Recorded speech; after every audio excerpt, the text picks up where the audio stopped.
বাংলা ভাষায় কথা বললে বাংলাদেশি বলে বিভিন্ন রাজ্যে আটকে দেওয়া হচ্ছে বিজেপি স্টেটগুলোতে। বাংলা ভাষায় কথা বলে অপরাধ করছি আমরা? স্বামী বিবেকানন্দ কি ভাষায় কথা বলতেন? নেতাজি সুভাষচন্দ্র বসু কি ভাষায় কথা বলতেন? রবীন্দ্রনাথ ঠাকুর কি ভাষায় কথা বলতেন? সব ভুলে গেছে এরা। স্বাধীনতা আন্দোলনে সবচেয়ে অগ্রণী ভূমিকা কারা নিয়েছিলেন? নবজাগরণ, সমাজ সংস্কার, সবকিছুতে বাংলা দেখলেই পুরো তাদের অত্যাচার করতে হবে। তাহলে বলে দিন বাংলা নিষিদ্ধ। আজকে আমার কাছে খবর এসেছে প্রায় 300 থেকে 400 পরিযায়ী শ্রমিককে রাজস্থানের একটি ভবনে বন্দী করে রাখা হয়েছে। সেম জিনিস আরো অনেক রাজ্যে হয়েছে, যেখান থেকে আমরা অলরেডি তাদের নিয়ে এসেছি।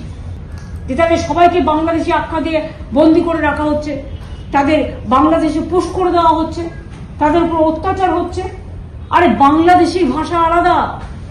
বাংলাদেশি যারা 71 মার্চ পর্যন্ত ভারতবর্ষে এসছেন তারা বৈধ ইন্ডিয়ান নাগরিক অ্যাজ পার বঙ্গবন্ধু মুজিবুর রহমান আর ইন্দিরা গান্ধী চুক্তি অনুযায়ী।